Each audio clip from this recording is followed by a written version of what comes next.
back to Warthunder with the Duncannuva. Now, I do apologise if I seem a bit off it. I'm absolutely shagged at the moment. I've been doing stay awake as long as humanly fucking possible till it kills you.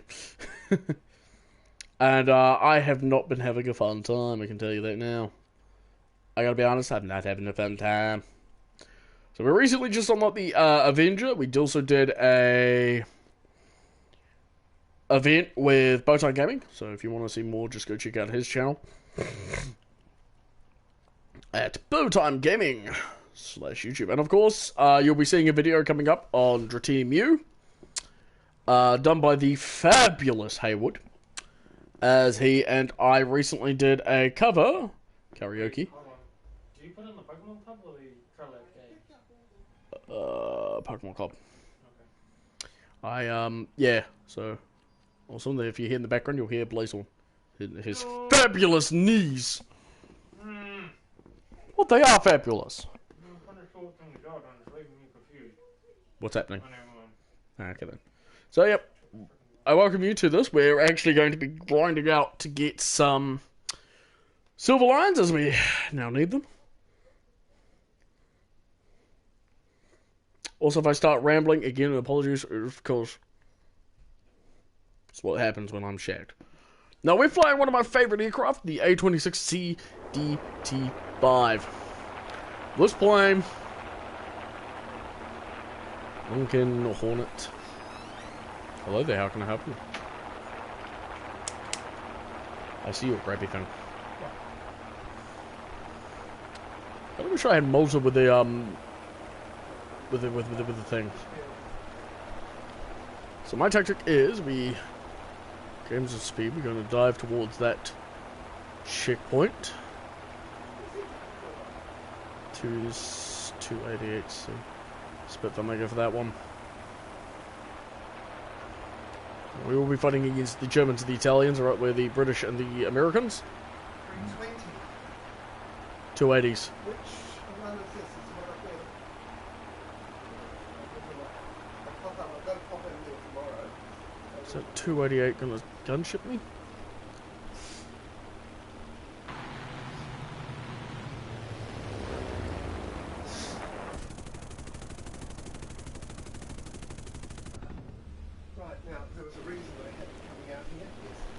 We're losing your marbles.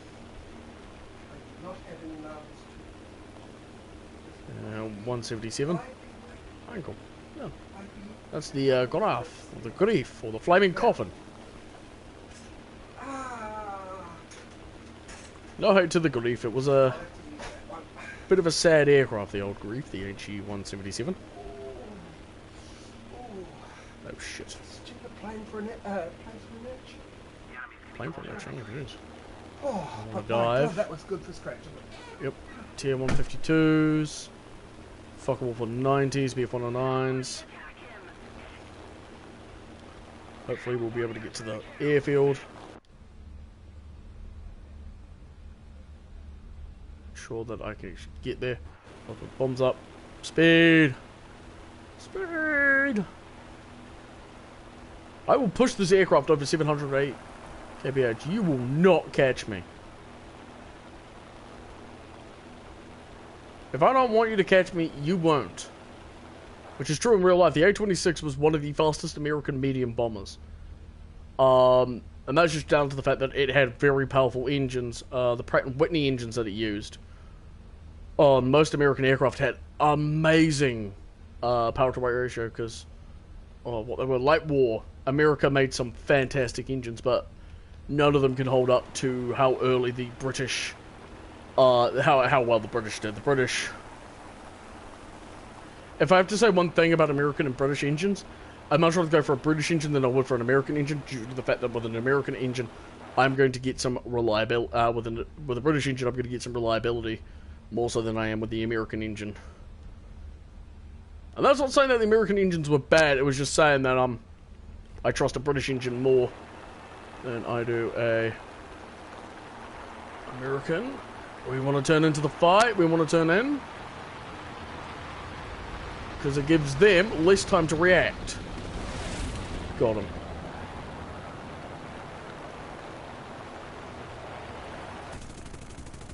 Gunners. That B100 is on my tail. He's smelling me, he smells me. I'm dead, unless I can... Ooh, that didn't do as much damage as I thought it would. Come on, kill him. Kill him. Do it now. Shit, not making. And one of my tail ailerons is... Oh, that did not look good.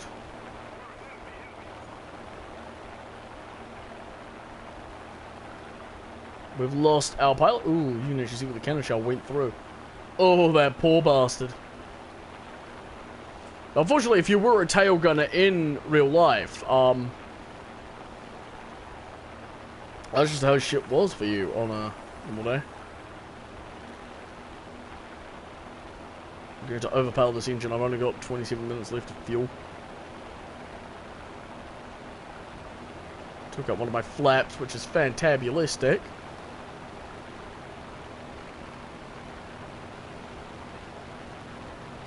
Fortunately, I'm losing speed.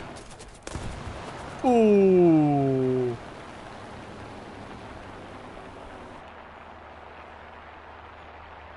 Good splash. And that aircraft may have been ditched, but the pilot survived, so we can crawl out and land. Tail gunner's gone though. He was just gone. Straight up. I did well. That's a good plane. Is that the photo reconnaissance version? Yeah, it is the photo reconnaissance version. American Spitfires and whatnot. The Spitfire, one of the most amazing aircraft of the war, and I'm going to talk a bit about it in a moment. We're going to take it out. We'll talk a bit about the American we'll talk about the Spitfire. I have earned myself another chest. I find that funny, really. It's like, oh, you won yourself a chest. It's like, really? God damn it. Yeah, anyway, so we're going to talk a bit about the Spitfire. We're going to take out the Spitfire FR Mark 915, I think, E. Now, this is the photo reconnaissance version, as you can tell. Right here is a massive camera for this aircraft. I've never really flown. It's also got clip wings, unlike other Spitfires. And the reason I haven't flown this aircraft much is because I suck at dogfighting. I'm not going to lie. I'm not going to bullshit. I'm not going to tell you fibs. I'm going to just be honest. I suck at dogfighting. And the Spitfire is a dogfighter. It is a turning aircraft. This aircraft is built for turn fighting. Which leads us on to the aircraft I do have unlocked. And as you can see, I've got quite a bit unlocked. I've got 3 aircraft, brought here. That is one of the Tempests, this Wyvern, and the Spitfire. I'm going to go for the Tempest Mark II so I can get the Vampire, and then I'm going to go for the Whirlwind Mark I. Because that will give us 4, 5, and then finally for 6 we'll finish researching the Vickers Tempest.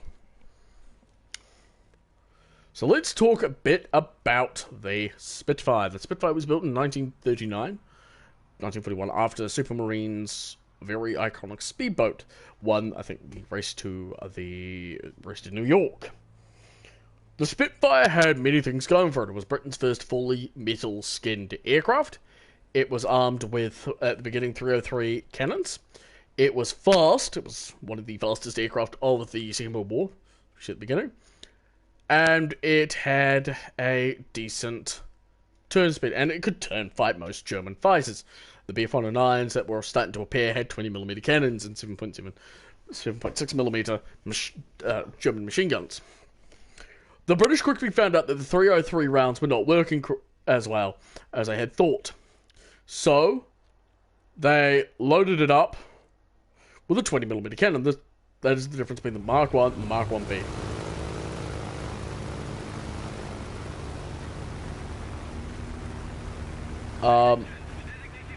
You are going to go for all those. No, those. And one's probably going to hit the train carriages first. I have bombs. That was basically the standard armament for the Supermarine Spitfire. So let's continue on. The next bit, of course, you had the Mark III, which was experimented with the firearm, but the next major one is the Mark V. Now, the Mark V was able to give the British and American fight, and the British Commonwealth fighters, in the deserts where they needed their most. What they needed most, which was an aircraft that didn't overheat, which is the Mark V Tropical. The Spitfire was used by nations such as Canada, Australia, New Zealand, India, Pakistan, obviously, South Africa, France, Wales, Scotland, America, as well as many other allied nations, including Belgians, Polish, Dutch, Luxembourgs, Norwegians, Danish, and so on. But the Mark V switched out the two 20mm, the two 303 things. Oh, right, a 234. That's a jet. Are we fighting early jets? Oh my. The reason I'm saying oh my is the Urano 234 over there is an early German prototype, German bomber. It is a jet-powered bomber. It had two BMW engines for thrust, and it was able to outrun a lot of the fighters that it would have gone up against. TR-152 though. I want to hit that 87. Watch the cockpit mode. JU-290. What's he doing? What's he doing? What's he doing? He's shooting up at the AM-1. B-24 went for the railway carriages. Nice. Lose some weight. Zoom in on them.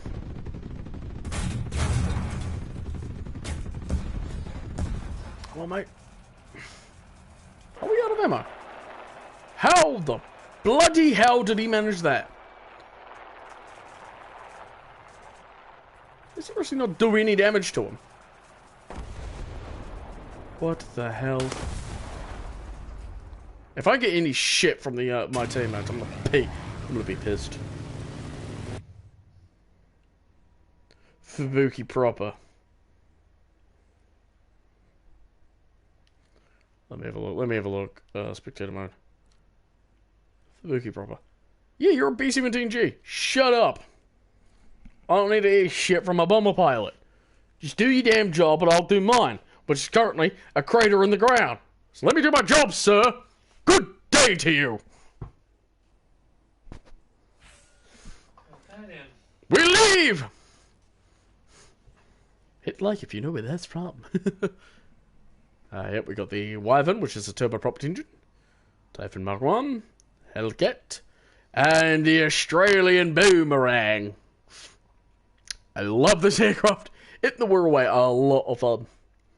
But it's time for... It is time, comrades. We must take out one tank. Do I even have it on a loadout? I do, but it's not in the correct one. What is that? 5.7. Right, alright. I need you. So this is the faithful KV-1. No, I don't need the KV-1 at the moment.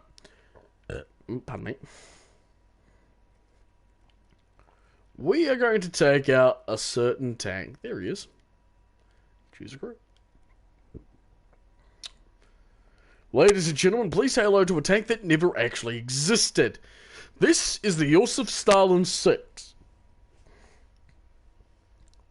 Hello, hey, Joseph, how come you get 6 tanks? Well, technically I got 8. The tanks of the Joseph Stalin tech tree come from the developments of the KV-85s. So, you have the Joseph Stalin 1, or the IS or the JS-1, the IS-2, IS-2 Mod 1944, IS-3, IS-4, IS-5 was a prototype tank, IS-6 prototype tank, IS-7 prototype tank, IS-8 became the T-10 after Stalin's death, and then it was discontinued. But there were other tanks in the Joseph Stalin tech tree, but those are the big ones that you basically have to know about. The Joseph Stalin series of tanks were basically 122mm guns mounted on thick armor. Thick, sloped armor. Making them basically impenetrable from the front. One thing that the Joseph Stalin tanks also had, especially the IS-3, was a piked nose. This carried on to the IS-7. The IS-6 does not have it. It is more flat. The reason the IS-3 had a piked nose was because at the time it was developed for fighting against German heavy tanks such as the Tiger II and the Tiger and the Panther. And even the Soviet Jagdtiger, and the German Jagdtiger, I mean. Now, this is one thing I want to point out, is that the Soviets, even if they had managed to see the mount, this is what leads me to this one. I saw a discussion recently about the Soviet power against the German armor, especially about the against the... Ow! Cracked my back. Against the...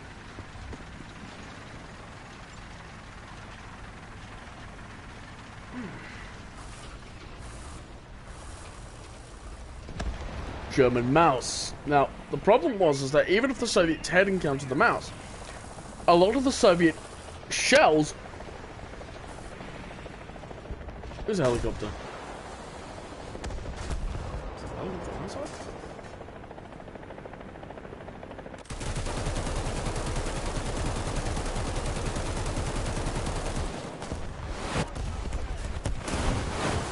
Blitz!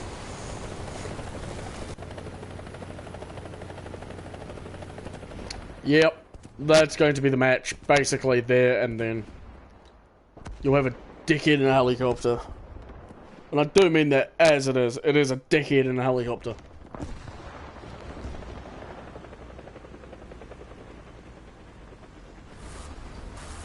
Although it was, and one of our players just took it out. We're in the KV-2, which stands for the Krishlof.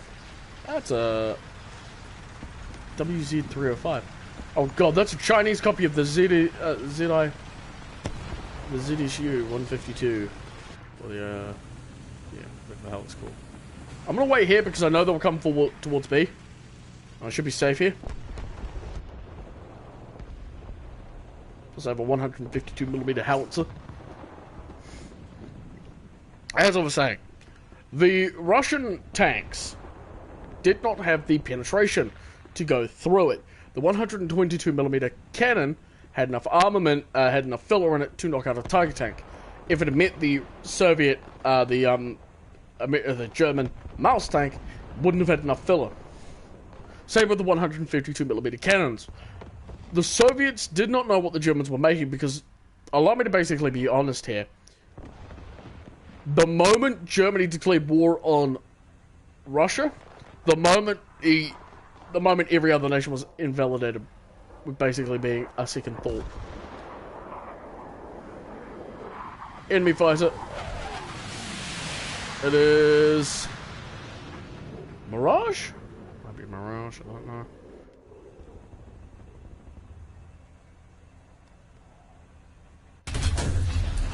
Miss!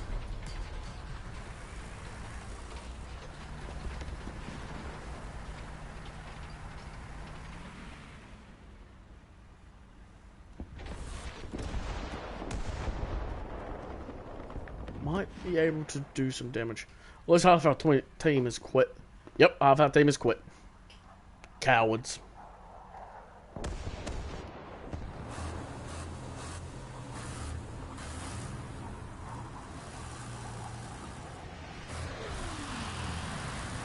I know the enemy team, once they're done with B, they're going to move towards our spawn point.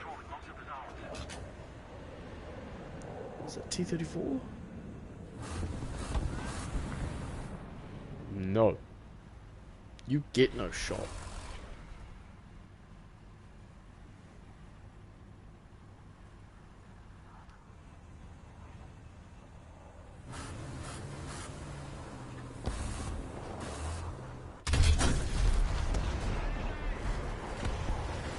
I just created a smoke cloud for him.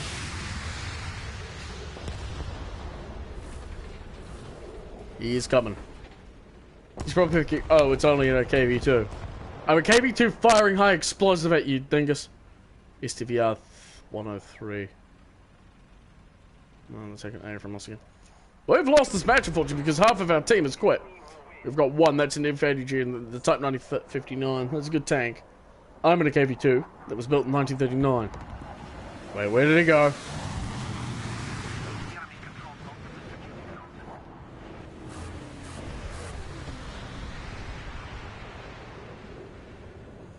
If it is 4G.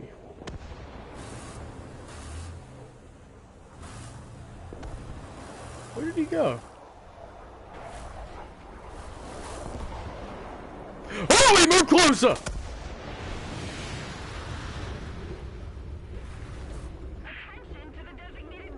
I see him. I see you. He's about what?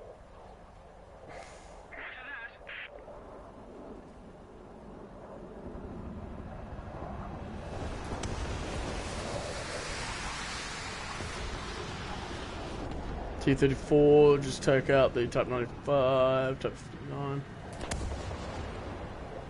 Where did the enemy T-34 I was fighting go? Who's behind me? He almost got you. He did almost get me, but there's an enemy tank coming up over here. Actually, I can see, I can hear him.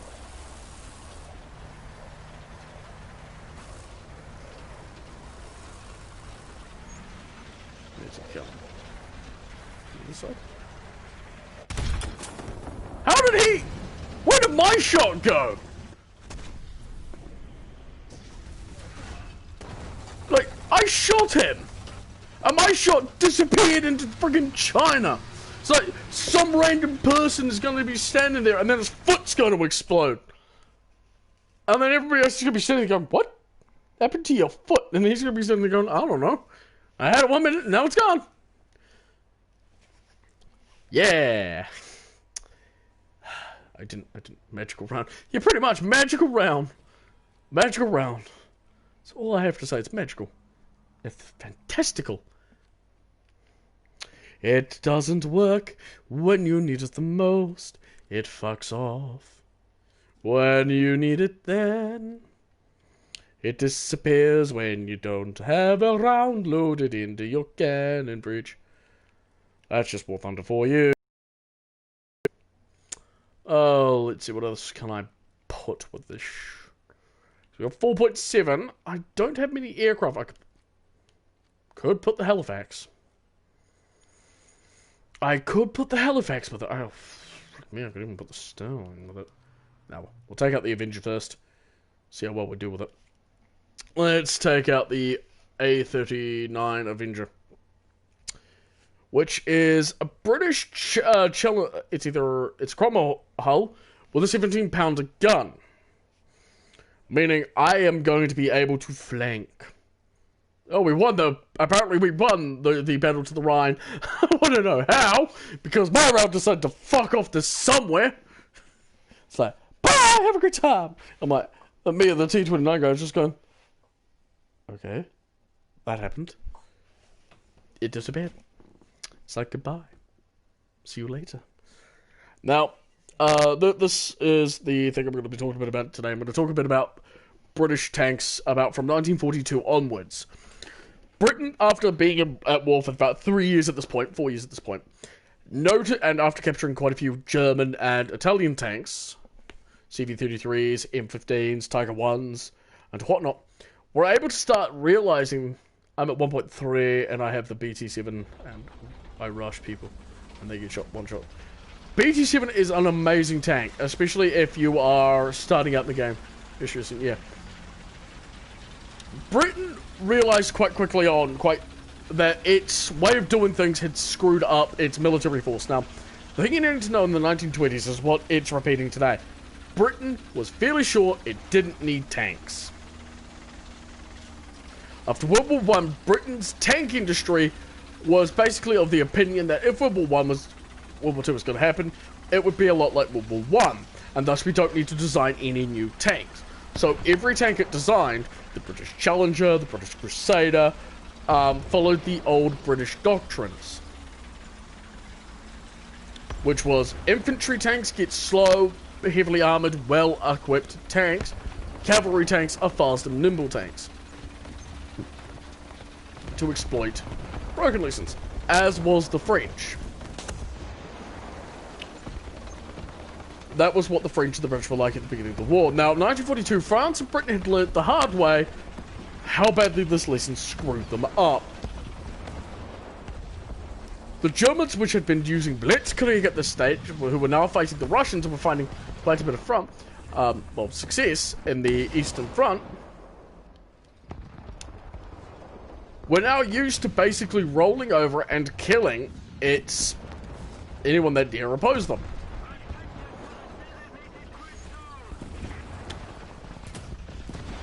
Oh, enemy tank. We'll just see if we can do some damage. Do be careful, Brendan. Alright, SMK just got taken out by the M4. Anyway, so as I was saying. So they needed to design some new tanks. This included a redesign for the Churchill Mark III, which gave it anti-tank killing personnel capabilities. But not only that, tanks such as the Cromwell started to be put into mass production, as well as upgraded versions of the Valentine. As well as the refinement of some of the other British tanks. Basically, Britain began to select what role its tanks would have. But they still reflected quite a few of the designs. For one purpose, the Cromwell tank was really good. It was a fast, all-round, quite respected medium tank, or cavalry tank, that's what it's called. There was none of this, oh, fancy schmancy medium tank or light tank stuff that the Germans were using. It was heavy. It was either cavalry or infantry. This kind of still bit Britain on the butt. But with the creation of the tanks, such as the Cromwell and the Churchill, later the Centurion, and even the Comet, you know, I read a lot and I listen and I learn. Basically, ooh, that landed close. The British basically decided that they needed a mobile gun platform that could move quickly. No more of this pissing about. This is where the M4 Sherman comes into quite a bit of play. The M4 Sherman was able to be modified as a modular hull. Its counterpart on the western of the German army and the Russian army was the T-34 and the Panzer IV, as each one could be modified for a different situation. Use self-propelled gun, German Firefly, Stug, or ISU. Need an effective tank killer? M4 Sherman Firefly, or 76, Panzer IV-G, or H, or T-34-85, or 76 long barrel. It really came down to how they were, but the British were like, what if we did this with that? And this led to this tank here, obviously. This tank and the Challenger. The first Challenger. What the hell shot? What the hell did you shoot me? I was over there. There is a guy down in there, I think you should rush him. I'm going to rush him, it's just, the problem is that I know there's a tank on the other side and he just took out my gun or two. Bah humbug. Panzer IV-G, where was it? Because one thing is I can't see him. He was in front of me, apparently. He got so sick of me being there, he was like, no. And we're going to take out the Sherman Firefly. The Sherman Firefly basically was Britain's first, Britain's first, this is a really effective tank. That 17-pounder basically can punch clean through German armor. As of course they learnt through capturing multiple tanks and whatnot. The only problem was that the Sherman hull that they had was outdated. So they needed to equip the 17-pounder on better tanks. Churchill Mark 7 is one such tank. And the British M10 Achilles, which is an SPG. Called a tank destroying British control, it was not. It was so very effective. And the British loved the 17-pounder and used it on multiple things, including their, quite famous, some of their more popular tanks. Eventually, they upgraded it to the 20-pounder, which was, of course, equipped to the Centurion. Which included the legendary Centurion Mark III. the British basically learnt, as did the Germans and the Russians, that having a multiple different tanks to do one job isn't efficient, as did the Americans learn. So what they did was create the main battle tank. Basically what it was like any job you can do, the main battle tank is supposed to do it. Essentially, medium tank armor, light tank speed, and a heavy tank's gun. Combine them all together, and that's how you get the early MBTs. That's weird. And the Centurion basically is the, well, best one to point out at this. The Russians did eventually do it. Was the T-50, T-34 or T-44? Ah, I was just about to hit the Stug too. I saw him coming. I was like, oh, I can hit him. I want to hit that Swedish boy.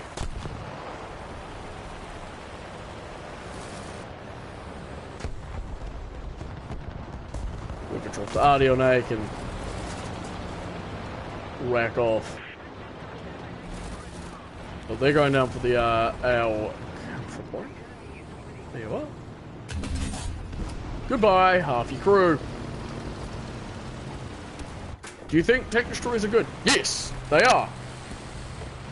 What people need to understand is, during World War II, tank destroyers were needed for a role because they were hard to hit. The difference between a Stug and a Sherman is the fact that you're not likely to see a Stug also than you are to see a German, to see a, nice shot by the way, to the enemy the Swedish tank. Because, well, guess what? A Stug is lower to the ground. The Swedish still used a tank destroyer to be, for argument's sake, they call it a tank, we'd call it a tank destroyer. That would be called the, oh, there's an enemy down here. Over there. List. And up it up.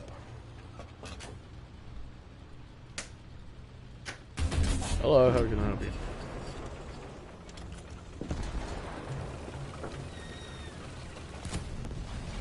Like I said, tank destroyers filled a role that was needed. You needed a gun that could be placed in an ambush position to take out key strategic importance.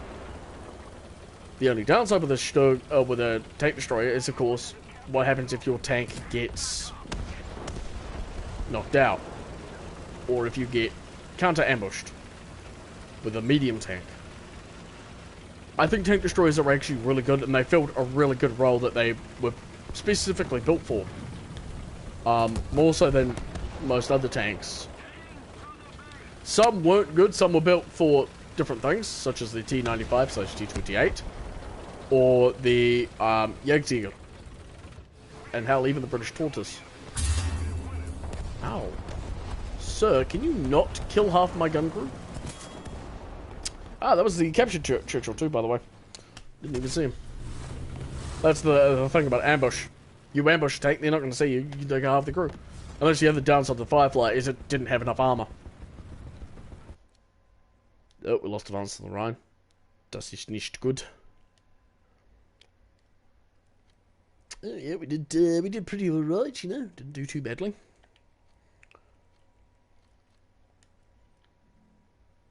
Let's see, do I have any loadouts with the, yeah, we've got a Jagdpanzer 4. Let's take the Jagdpanzer 4 here.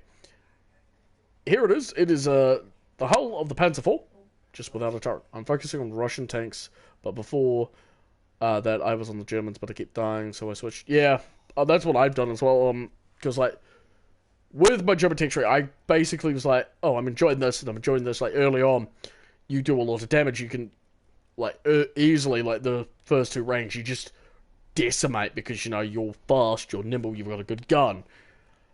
But the moment you start getting to, like, the rank 3, you've got a mixture of fast, nimble tanks, but you're also fighting against tanks that are designed to take you out. Like Tiger 1, Tiger 2, and stuff like that. So then you have to switch up your tactics, and because you have to switch up your tactics so late compared to everybody else who's, like, by rank 2 can easily switch up their tactics more easier, it's well, to basically quote aliens here, it's game over, man. It's game over. But yes, I am slowly grinding to the Cold War era. I want to get the Leopard 1. Problem is, though, it's because the Leopard 1 is a 7.7 tank. Yeah, I'm trying to get to the T-50. I think I have that tank unlocked. Do I have the T-50 unlocked? Yes, I do. Where is it? There. Yeah, it's a good tank. The best way to sum up the T-50 is it's a very early T-34. You have decent armor, decent maneuverability. The only downside to it is the gun. I will make a 2.7 lineup. If I have a... But we'll choose a different spot. Hello, KB2. Crescent 5, what do you have? All my ships. Crescent 8, what are you? Alright, you're this lineup. Alright, we'll switch out here. T-50 is probably one of my favourite tanks, especially at low tier, but as you can clearly see, I haven't done much grinding out on it, because I'm like, lazy. We will also get the tier 162, which is just a up armored T-50. T-28 is a bit of a sad story. It's, yeah, we'll talk about T-50. ISU 152, or the ISU 122. And of course, we also want to change the planes, because we don't want to be fighting against... Well, we'll be fighting 3.0. Yeah, I'm going for the T-34, so the T-35. Yeah, T-34 is a really good tank, I can tell you that now. If there's like one thing I have to recommend, though, is don't forget that the enemy team is more than happy to take you out. I'm gonna switch out the IL for the American P-40. Oof, look at that. We are scraping the barrel. So there you go, there's 162, which is just an up-armored T-50. Let's take out the T-50. I think the only problem I have with the I don't think I have much modifications ground out for the T-50. Do apologise for that. And we're in the Sinai Deserts. Or the Sinai Deserts, which is located on the other side of the Suez Canal. In Egypt. It's on the more Middle Eastern side. Under Palestine. I know. But what rank is the KV2? It got buffed up to... It got dropped to rank 2. Because it used to be at rank 3. It was comfortable at rank 3. Easily was not a hard tank to use. Then it got dropped down to rank 2 because I think so many people were playing it and thus it got bad stats. And that's the thing I'm going to talk a bit about now, is how Warthunder balance their vehicles. Is they take a look at the player data, and if a tank is doing bad, it gets dropped. If a tank is doing good, it goes up. And that is a bit of a sad... For me, that's rather sad. Because... Take, for example, the KV-1. KV-1's an amazing tank. Chihakai.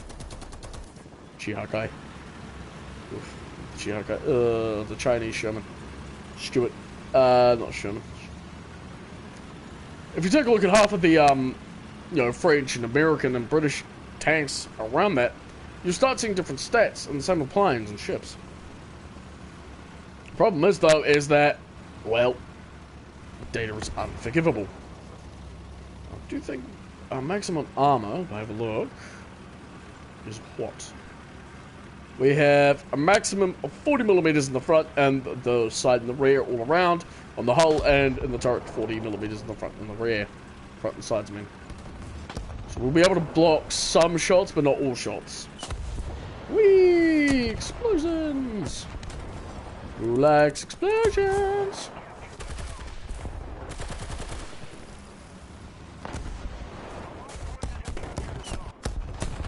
I am from Soviet Russia. Explosions do not affect me. The SDKFZ, which is the armored car that the Germans use. Oh, hello there. Panzerwerfer. Oh, multiple enemy tanks. I want to go for you. Didn't penetrate. That's a Panzer 3. That's a Panzer 3 with a 50mm. If you want to know why I'm panicking, Panzer 3s. Oh, got a kill assist. A Panzer 3M. I knew it was a late war Panzer 3. Or to give it its full actual name, it's Panzer 3. Because that's what 3 is in German, is 3. Oh dear. Marder 3 just took out my ally. Stay behind here. I love the gun on this thing. This thing has got a real punchy gun. 45mm gun.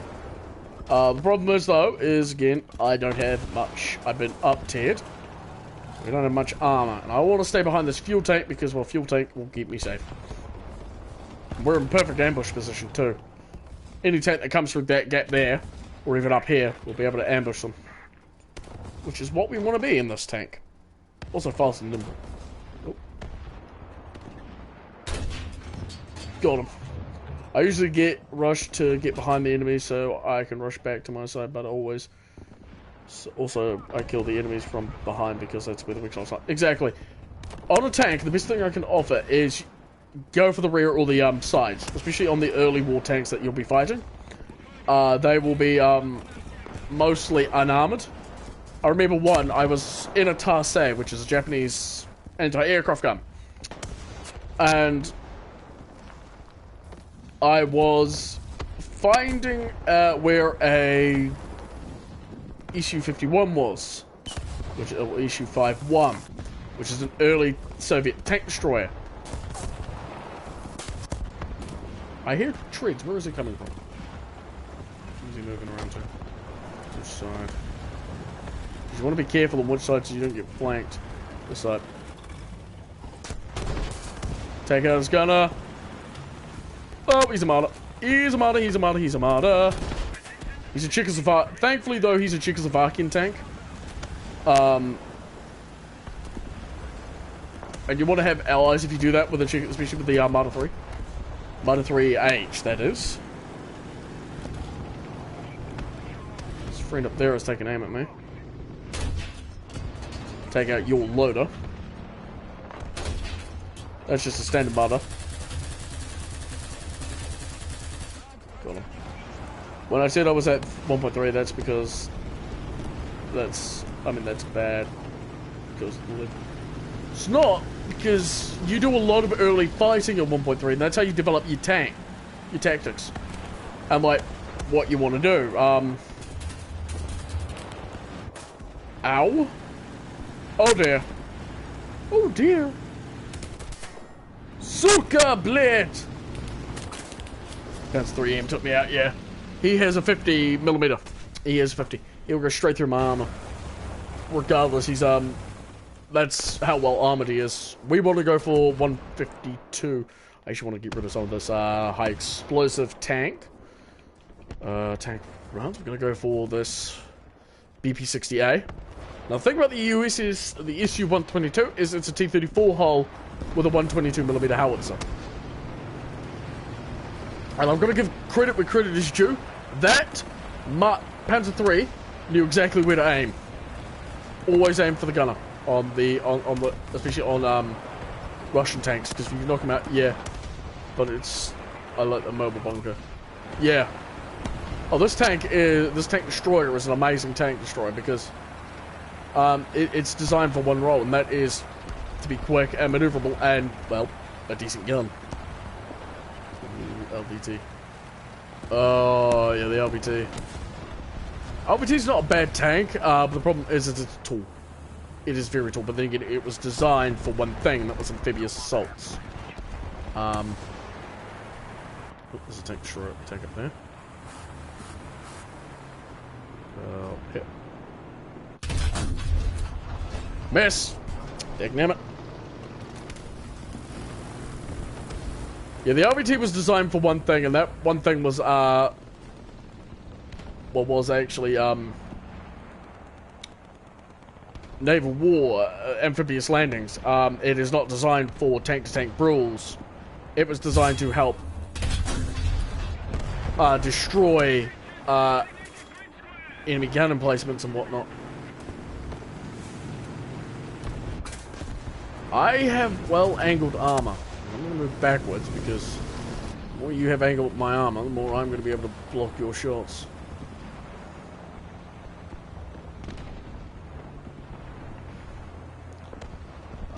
Yes. Phew. I hit something. LBT equal bunker. Yeah. It's a decent tank, I've got to be honest, especially at early American tanks, because it's got survivability. And if you angle it, you can sometimes block shots. Aha, get wrecked, nerds! Nothing bad ever happens to the Kennedys! Just dies. Pew. Oh, that's the Panzer IIIM who killed me earlier. Because I've got angled armor, he's just gonna keep on bouncing. And more this way. I can see him. I see you. I can see you, buddy. Come on. Bite me, you coward. You. I hit some. Oh, I did some damage to him. Aim up a bit. Do some measuring. Some ranging. Oh dear, something just damaged my gun barrel. Because he has a. Oh, he has the side of my turret. That's bad. I'm trying to get the T-50 so I can easily kill the LVT. LVT. Thing with the LVT. This is one thing I want to mention. Go for a tank that has a decent armor. That has decent cannon. Oh, my gun's dead. My gun is dead. They've managed to take out the gun. You want to definitely take out something that has the ability to use really decent shells. Because if you can't, well, then you're not going to take out the crew. And if you want to get, because if you want to take out the crew of the LVT, just use anything that explodes in the tank. Pew. Suka blade. Aim down a bit. Pew. Cannon is. I am not trusting that. I am going to sit here. I'm going to absorb as many shells as I can. I've lost a crewmate. That is the first time I've lost a crew. Yeah. Oh, he is an angle on me. Lit. Is there someone shooting me at the inside? Sir, piss off.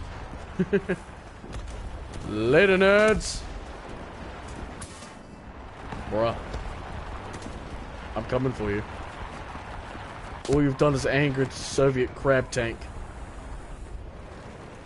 I love the, by the way, one thing I have to say, if you ever get down the Soviet tech tree, definitely go for the Soviet anti-tank lines. SPG lines, I mean.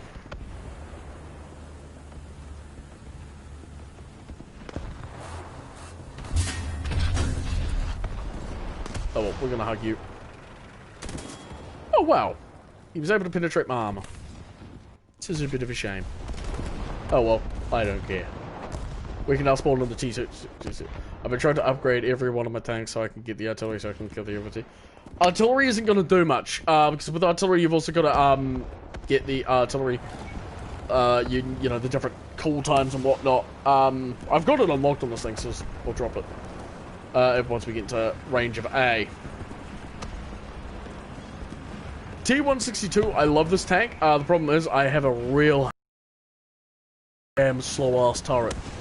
It and the BT, not the BTs, the early tanks all have slow turrets. It's got a good selection of ammunition. It will definitely I definitely recommend buying it, especially because it's an early tank and it will help you grind out a lot of the early Soviet stuff. But it is just abysmal to abysmal if you get into close quarter combat, because you don't want to get into close quarter combat. We're going to see whatever pop decides to cap A. We're going to destroy it. Is the M2 path good? Depends on which M2, because the M2 Stuart leads into the M3 Stuart, and the M3 Stuart leads into the M5 Stuart. Yeah, they're good. They're good. The Stuarts have a good gun. Are punchy. Swedish! Woo! Get wrecked, nerd! Viva la France! Viva la Italy! Viva la Russia. See? I've just bounced 2 shells off 2 tanks. Keep angling. Get wrecked, nerd. You have to come around the rock to kill me, nerd. Nerd. I like calling things nerds, by the way. The M2 path is really good. I think you need to know about the M2 Stuart, the M3 Stuart, and the M5 Stuart. Really punchy tank. Really, really good tanks. They offer amazing. Oh, I'm dead. Where did they show? Oh, really? You, the guy who had angled at my hull? I did not like this. How dare you? You will die. Yeah, M2 Stuart, a really good line. I can't not recommend it enough. It's definitely good. Best thing for the M2 is definitely go for the M4s, M4 Shermans as well, because they do a really good thing. Because you can scout, and you can scan, and you can do things. But if you've got an M4 Sherman backup, you've got a 75mm cannon, and an early 75mm is going to do really well. But yes, I do highly recommend go down the M2 path.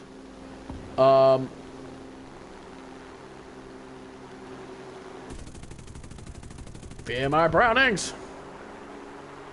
Good.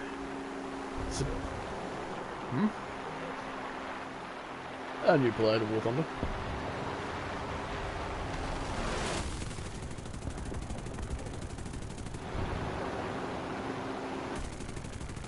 The Stuka. Get rid of the Stuka, we can save an outline. Right, we've got to drop the bombs. Activate flaps. Okay.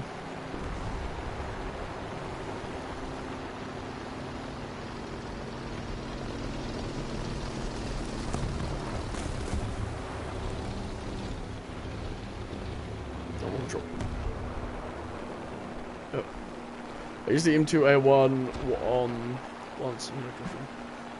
Yeah, that's exactly what you want to do with the with it, because that aircraft is such tank is such an amazing tank. So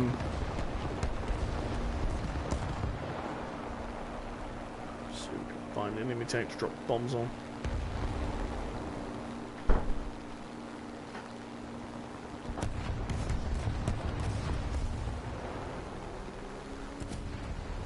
I think I'm quite sad about the P40 is it doesn't do well as it does historically. Because loaded mid-range combat, this thing ruled.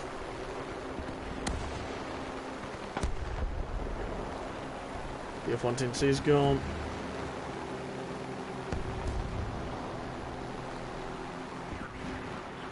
I've got some packages for some enemies.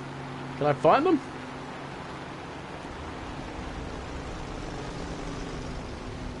There we are.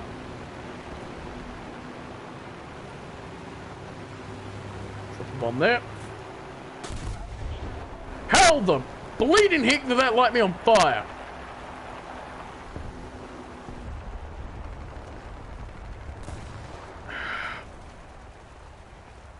Don't ask me how that lit me on fire. I don't even know how the hell I did that. It'll be forever a mystery. Ah, yes, the DB3. My last bomber. So we had this match in the bag, now we're losing. I don't focus on planes right now, but later on I will, when I get to T3. I recommend also focusing on planes as well with whatever nation you go through, because if you can get planes, you're going to have some really good offense as well.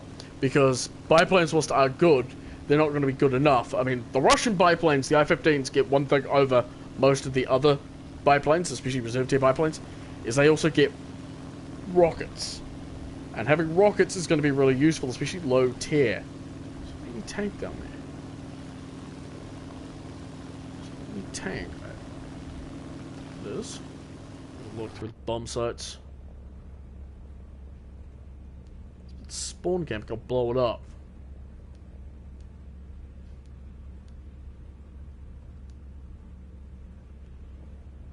No, it's a rock.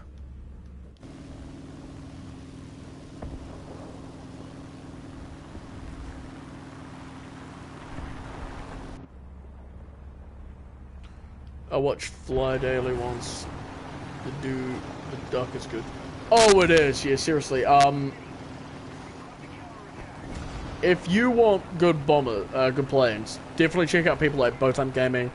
Bowtime, definitely Bow, definitely Fly Daily, the Mighty Jingles. Because they go through some of the aircraft that you will encounter, or some of the aircraft you will use. We got Smoke Pole. which is a text I already had unlocked. Well, we lost Normandy too. Oof, that's a bit of a blow to morale, ain't it? Though we did unlock some stuff, so that's good. Yeah, strike on the T50, please. We'll get the next upgrade for you. We'll get filters. Gives us all of that. And we're going to get engine next. And for the T50, we'll finish up here. For the ISU 152, we're going to go with the ISU 122. We'll go for the suspension. Yep, that's going to cost us 3,000. Not bad. Not bad indeed. Not bad, especially for considering I haven't actually played these tanks in a while. But yeah, the T50 I absolutely love, and if it's one tank I do recommend getting it with the I-162, the T-162. If you could, would you go back to 1.0? Yes, I would. All the time. Because I have a lot of fun memories from 1.0. Because frankly, the German tanks, let me be honest about the German tanks at 1.0, German reserve tier tanks. You get a Panzer III and a Panzer 38T, and then also you get a Panzer II DAC, Panzer IIC. And that Panzer III, Panzer 35, and the Panzer II DAC are just legendary. Legendary. At that, we'll go here. I'll show it off. Because to get the Panzer II DAC, you just basically play the tutorial when you get given it. It's one of the reward vehicles you can get given, depending on what nation you want. And I love it to bits. It's got, for what it has a rapid-fire gun. It has quite a bit of, it has some really good ammunition for it. It has some decent survival rates, especially for a Panzer II. These are just some of the German premium tanks I've got, so I'll show them off in a moment. We'll go to here. I absolutely love this tank, and I am possibly going to go and play it in a moment. But another good tank, another good couple of tanks is the East. I once played the game. I once played the Panzer 38 when I got the games. I killed 12 tanks in my first game. Further back on my channel, I do have some early gameplay of me in reserve tier tanks like the Panzer II, the Panzer III, Panzer IV. I'm talking like ages back, like we're talking friggin' ages back as well, and it is just some of the most. I remember getting, I think it was about 20 kills or something like that. And it's just a really good aircraft. Where is it? Which one of these had bombs? Machine guns. I think it was the B that had bombs. You modifications. No, you had bombs. Yeah, the C had bombs. As you can tell, I haven't actually researched the C. Maxed out my reserve tier biplanes. And that's just because I got lazy and was like, no, I'm not going to do this. Stuff that. So we'll add the C2 aircraft, and we will add because it's a one reserve tier tank plane, we'll add in the B1. Just because there's a different camouflage, so we'll do a reserve tier match, because here we go, we've got the B1. We first of all need to customize it real quick. Now the Heinkel 1 HU-51 was a good biplane. Germany in the 1920s. There's a bit of a sad thing about Germany, and there's a reason we're going to be a bit sad for Germany at the moment. A bit of a history lesson. After World War I, Germany was basically told you were not allowed to have an army, a navy, or an air force anymore. Why? Because Britain and France said, fuck you, that's why. And I do apologise for the language, but it's basically the best way to sum it up. I went back into your uploads and streams, and the first time you recorded was yourself playing Warthunder. Yep. I stopped playing Warthunder. I stopped streaming on my channel for different... I don't remember why. There was a reason I did. I just stopped. Oh, right. Yeah, no, why. I know why. No, I'll explain that in a moment, why I stopped streaming on YouTube for a bit. Because this recently just happened to me again. But yeah, 4 years ago was when I played Warthunder for the first time on my profile that I'm currently using. And in the 4 years prior, I've spent over $1,000 on this game. I have reached level 65, and I've gotten tanks that a lot of players won't be able to get anymore. One of these tanks is obviously the Panzerkampfwagen 8 Maus. But there was a reason. The reason I stopped streaming on my channel several years ago was because of something that was happening on YouTube at the time. 4 years ago, YouTube used to be alright. And I could stream Warthunder, I could stream what I wanted, and I didn't have a fear of getting a copyright strike. Now, unfortunately, YouTube were going through the phase of restricting everything is the best way to put it. And as they did, they basically were like, yeah, guess what? You have to now obey by our rules. And I was like, okay, yeah, I can do that. Do you have the mouse? I do have the mouse. I'll show off the mouse in a moment. Just let me finish customizing. This here plane. That's a bit bigger. Want to button that up.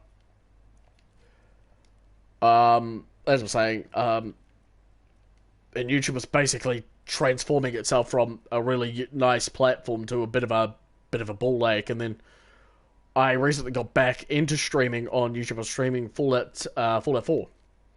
As I was doing something. Yes, here it is. Here is the Panzer 8 Maus. I do have it. I don't play it as much because unfortunately it meets ATGMs, it meets Cold War tanks. I don't enjoy that. So, there it is. This is my, Am I able to get this? No.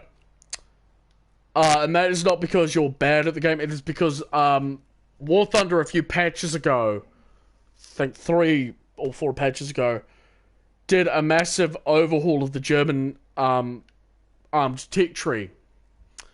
Mainly around 7.0 and that, and they removed 4 tanks. The Maus, the Tiger 105, the Panther 2, and the Flak 341 Cohelium.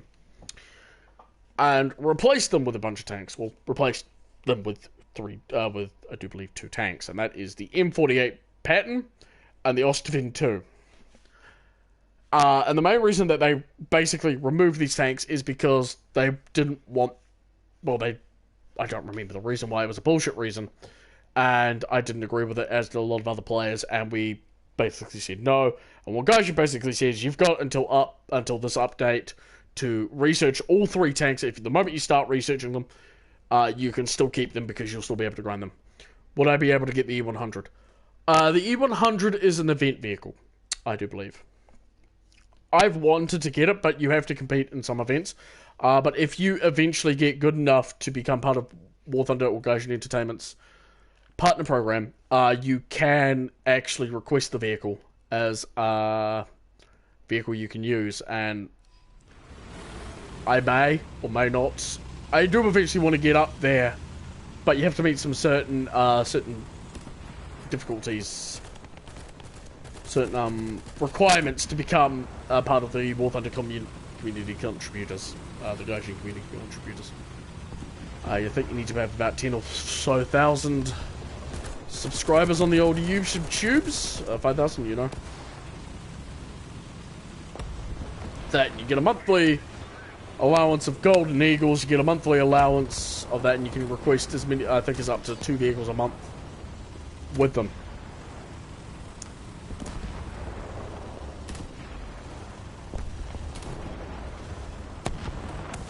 And I would like to request the mouse, well not the mouse, the E100, because I like driving tanks that you don't really get to see too much of, and this is going to...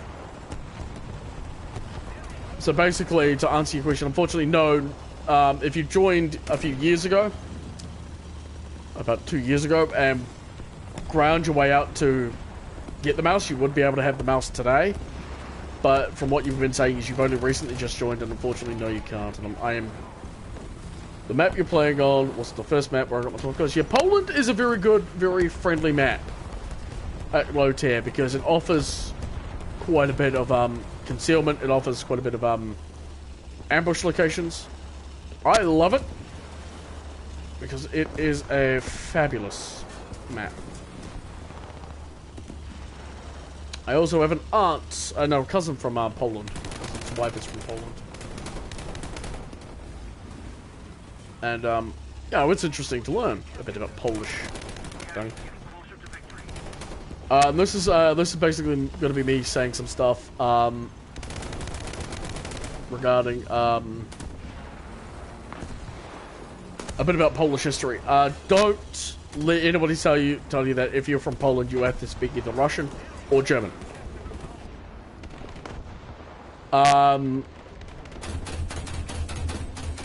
we go. Cause him to burn.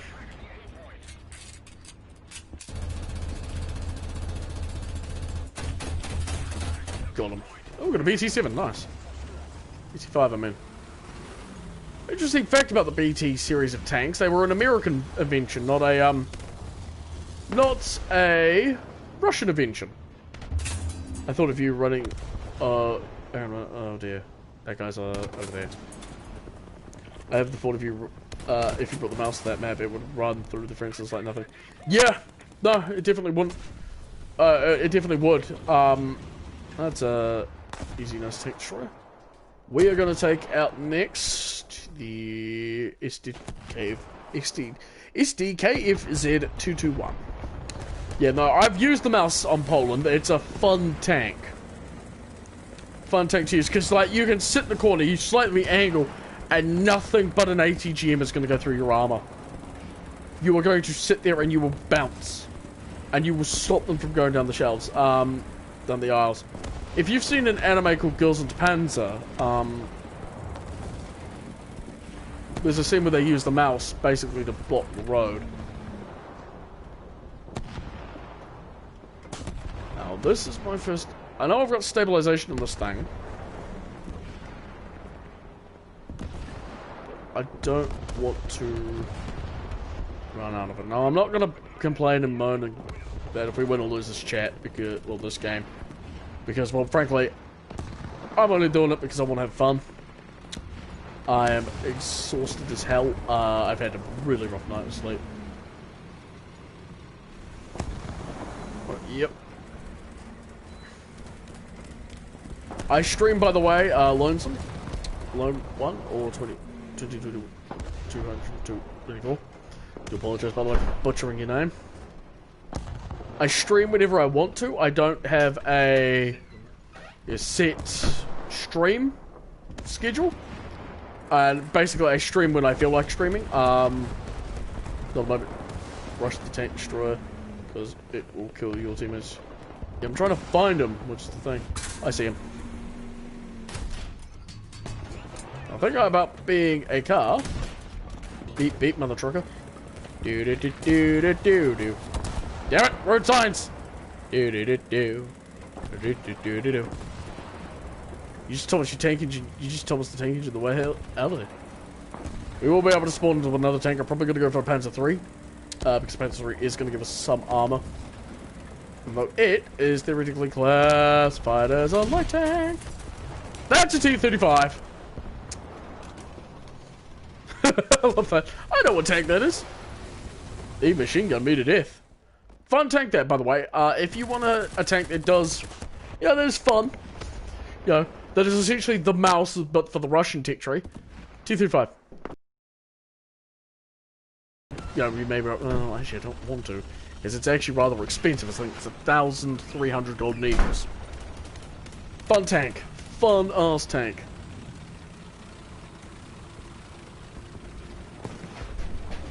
Ooh, the AC-2. I hope the enemy team is actually fun.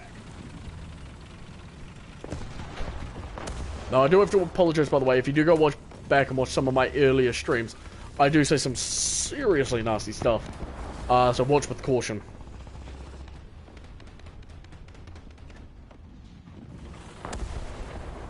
We are the Panzer Elite, born to compete, never retreat, Ghost Division. Living or dead, always ahead, never can hear. Guys coming up through that crossroads there. Credit him.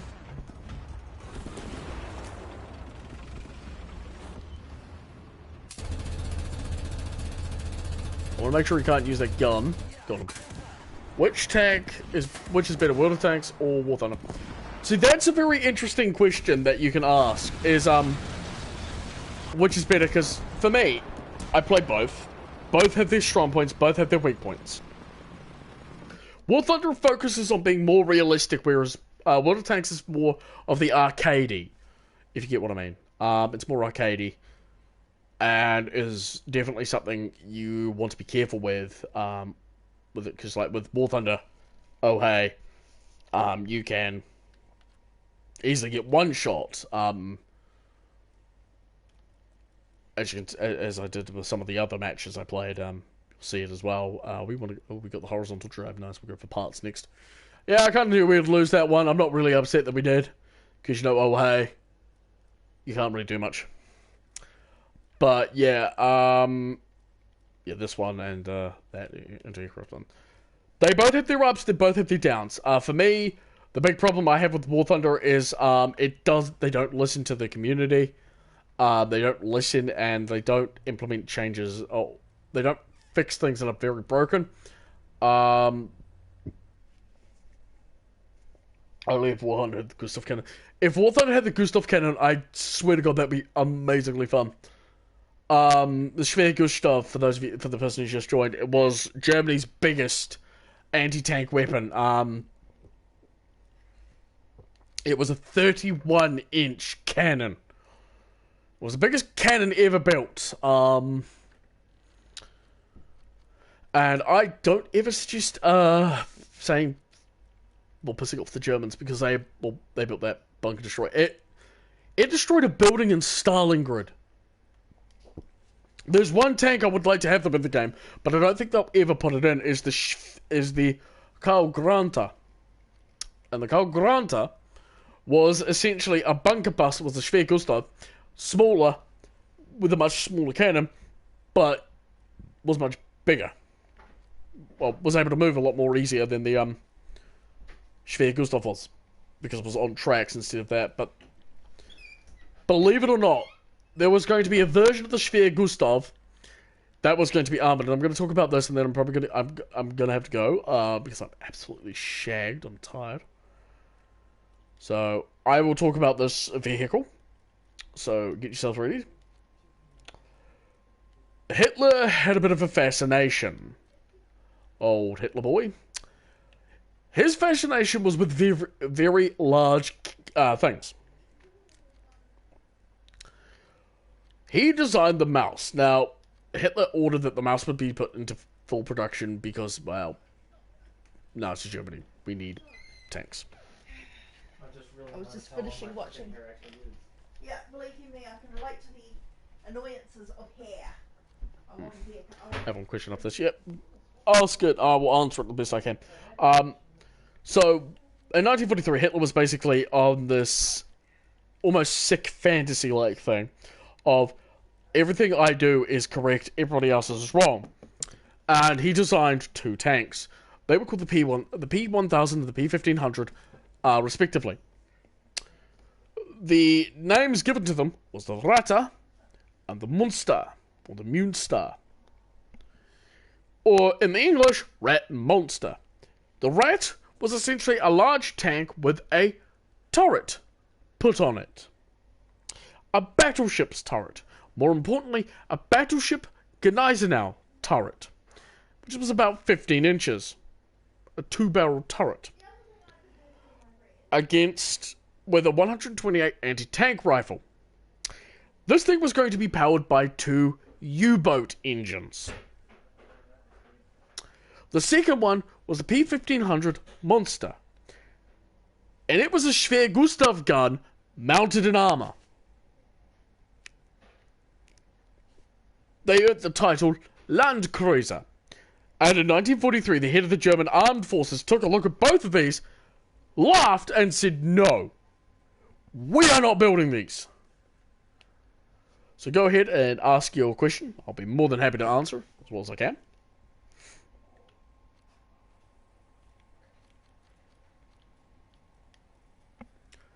If you could recommend a country, what would it be? What type of tank would it be? recommend country, what would it be and what type of tank? If I had to represent, say, a country in the game, I'd have to go with something, probably either Germany or the USSR. If so, I'd have to go for Germany would be the Panzer IV, and for the Russians it would be the not T-34, the KV-1. For the reasons is because of the following. I'll bring up the KV-1 ZIS-5 here. The KV-1 ZIS-5 is well armored and you will block a lot of shots, especially if you angle your armor. You also have a ZIS-5, I think it's a 37mm or 76. Yeah, you've got a 76, 75. Let me rephrase it. A 76 ZIS-5 cannon. You're going to be able to take out any tank that comes towards you. But not only that, you get 4 different versions of the KV-1. You get one at 3.7, the KV-1L11, the KV-1S, and the KV-1 ZIS-5. Not only that, but you also get some premium versions, the SMK, and as well as some other ones that you can buy from the shops.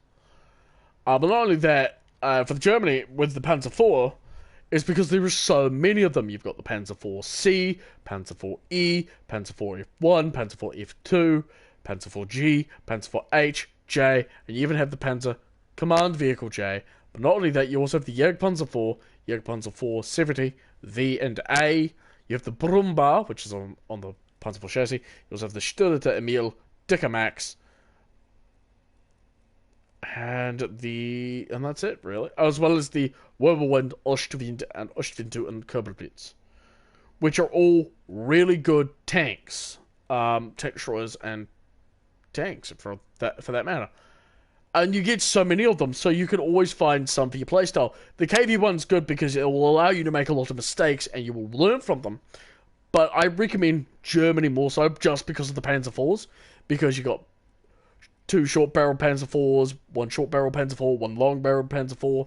You've got tank destroyer Panzer IVs, you've got anti-aircraft Panzer IVs, you've got anti-bunker Panzer IVs, you have lateral Panzer IVs, you have an SPG Panzer IV, you have a armored, you've got a command vehicle Panzer IV, and you have 2 more late war Panzer IVs. And they can easily round out any tree you are. And they can still actually pack up a bunch. We'll take a look at the Panzer IV-3 here. Panzer IV-H. The Panzer IV-H, as you can see, has Schützen, which is armoured side skirts on the side of the tank here. Up here at the turret and up here at the sides. A tank that's going to hit you with a heat ammunition is going to actually have to hit you twice because, well, the Schützen is designed to stop heat ammunition from going through. And it actually does work quite well. And because of the recent addition of this mounted MG24 up on the top here, or the MG34 as it says over here, it really does play to it. I recommend, though, however, depending on what your playstyle is, if you're aggressive or defensive, it really depends, because it doesn't really matter for the Panzer IV, because you can be aggressive, you can be defensive, you can switch tactics on the fly, especially with the Panzer IV F1 and F2, because I'll show you the difference between them. The F1 here, has a short 75mm howitzer, whilst the Panzer IV F2, once I find where the hell my finger's gone, there it is, customization, has a long barrel 75 launcher, and this will give you basically the draw of the rest of the Panzer IV line, basically. And it works quite well. That's basically it. You've got multiple different versions of Panzer IV. You have multiple different versions that can suit your playstyle. Ambush, tank to tank, anti-air, and hell, if you just want to destroy someone with a 105 or 128mm gun, you can. Anyway, thank you guys so much for watching and tuning in. This is also going to be the last stream for 2 weeks. I'm taking a break because I've got family and friends coming over. So thank you guys so much for watching. I've been Duncannuva, and I'll catch you next time. Bye!